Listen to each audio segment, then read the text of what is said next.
Halo teman-teman, jumpa lagi dengan aku Moloy di channel Med TV. Di video kali ini aku mau bahas soal pajak ya. Ini materi aritmatika sosial.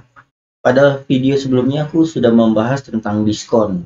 Nah, kalau diskon itu mengurangi harga jual barang, maka pajak ini menambah. Tapi nanti ada beberapa kasus juga pajak itu bisa mengurangi ya.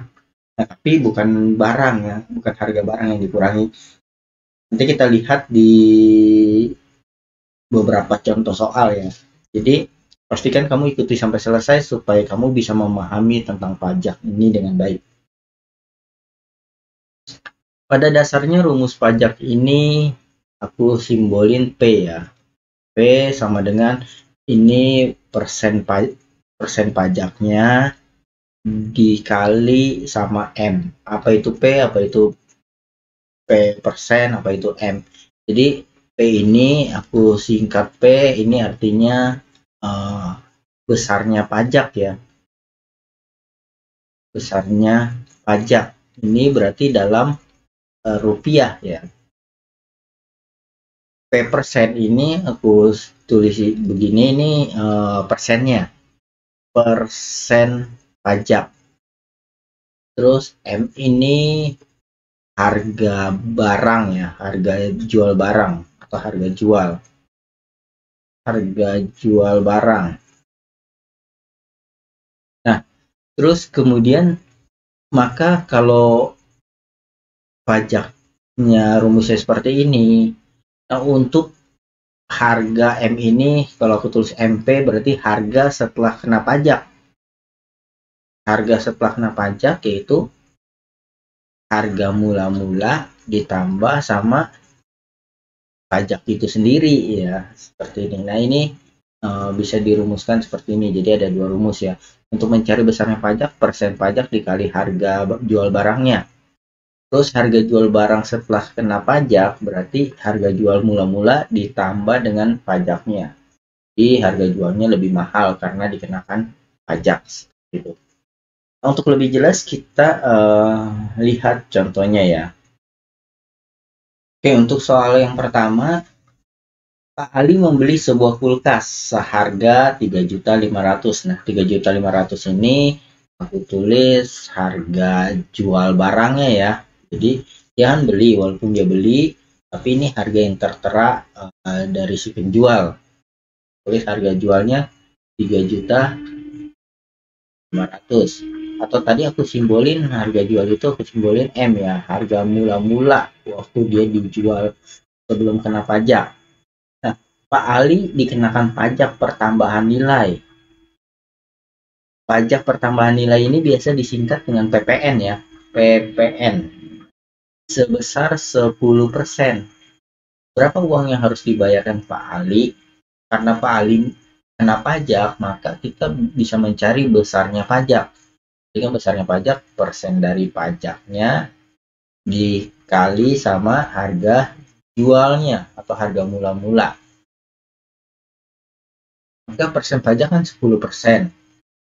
Dikali harga mula-mulanya 3.500.000.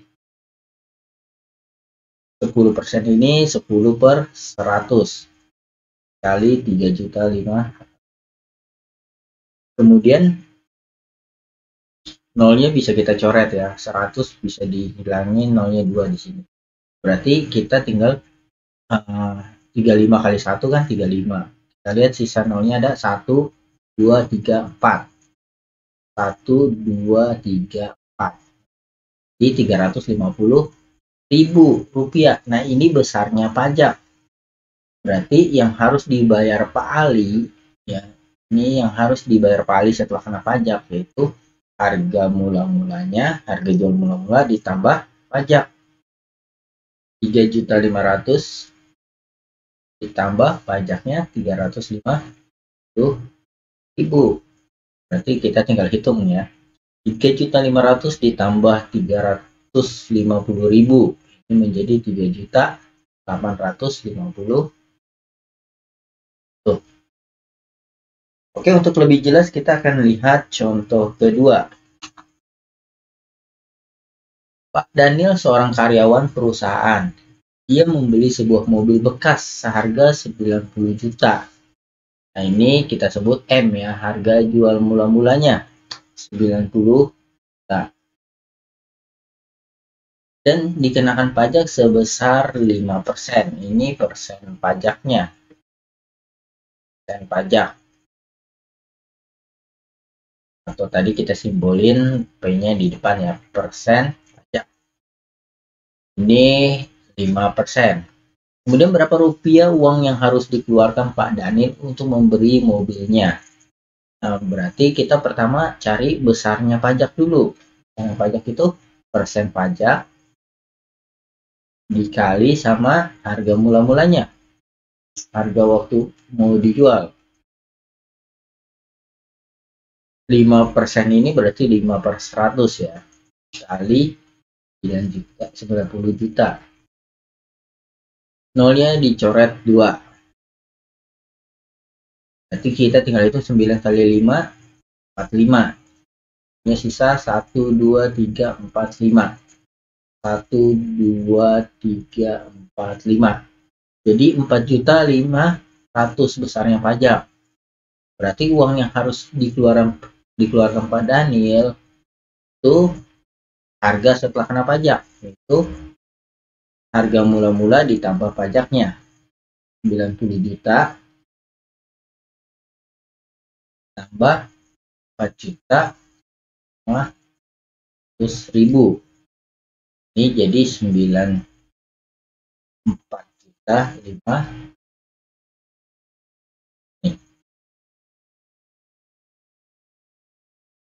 Oke, sekarang kita bahas yang nomor 3. Salsa belanja di supermarket dengan total belanja sebesar 500 rupiah. Ini belanja itu sama aja seperti barang yang mau dibeli ya. Nah, ini kita sebut saja, walaupun yang belanjanya banyak nih barang-barangnya, kita anggap aja ini satu kesatuan ya. Kita tulis saja totalnya ini 500.000. Kemudian tentukan besar uang yang harus dikeluarkan setelah ditambah pajak. Nah, berarti bertambah pajak, persen pajaknya itu 10%. Jadi besarnya pajak kita bisa cari dengan 10% dikali 500.000. 10/100 kali 500.000. 100 bisa dicoret nolnya 2. Jadi 10 kali 5 atau 1 kali 5 dulu. 1 kali 5 kan 5. Ini ada 1, 2, 3, 4. 1, 2, 3, 4. 50.000. Nah, berarti dia harus membayar uang yang harus dikeluarkan setelah kena pajak, yaitu total belanja mula-mula ditambah pajak 500.000 tambah pajaknya 50.000.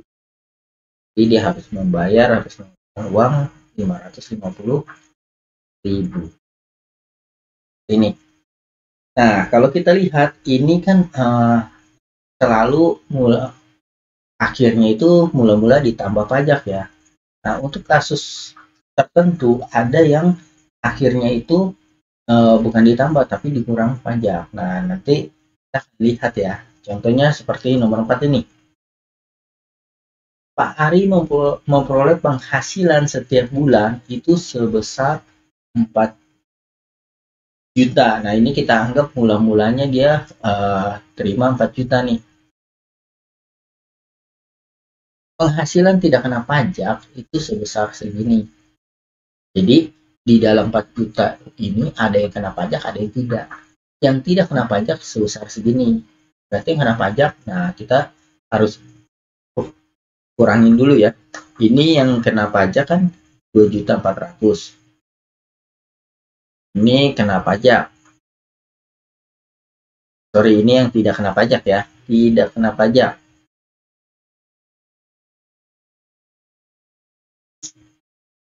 Nah, pajak. Nah, kalau ini tidak kena pajak, berarti yang kena pajak ini yaitu tinggal 4 juta dikurang 2.400.000. ya. Jadi 1.600.000. Nah, ini yang kena pajak. Jadi yang kita simbolin M-nya, yang M-nya itu yang ini ya, kita simbolin. Ini yang sebagai mula-mula yang kena pajak nih. Ini kan sebelum dipajak. Nah, kalau sudah dipajak, berarti kita cari besarnya pajak dulu. Besarnya pajak itu sama dengan persen pajaknya 5%.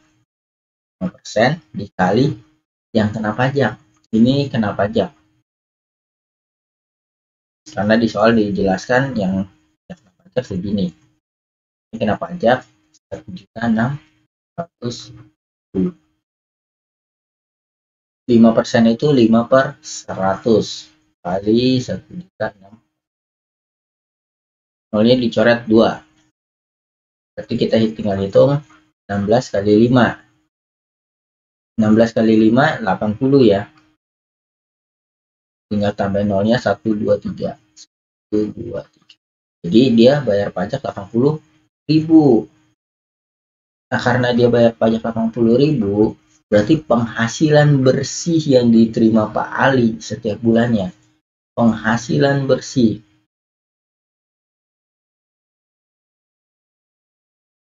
Penghasilan bersih berarti penghasilan mula-mula 4 juta ya, dikurang 80.000 dikurang pajaknya.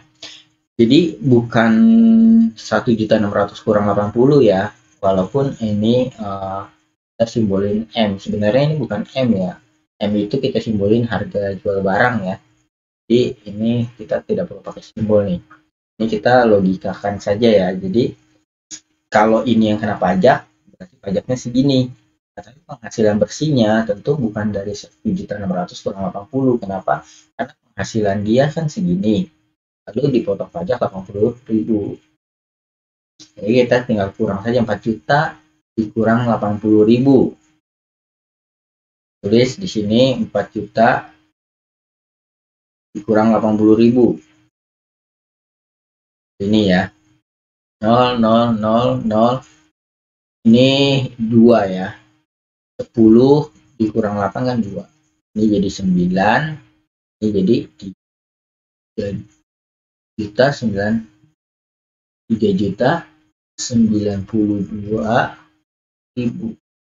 Inilah penghasilan yang diterima. Nah, kalau teman-teman lihat ini dikurang ya, dikurang pajaknya sehingga penghasilannya kurang karena dipotong pajak. Tugas pajak ya. Nah, jadi pajak itu nggak selalu ditambah ya. Kalau kita tadi lihat, kalau kita beli barang kita kena pajak, maka kita bayarnya lebih mahal. Ada kasus tertentu yang dia dikurang seperti pajak penghasilan, kita kena pajak maka kita harus bayar pajaknya sehingga penghasilan kita berkurang. Oke, semoga pembahasan ini boleh membantu kamu memahami tentang pajak. Oke, sampai jumpa di video aku selanjutnya. Dadah.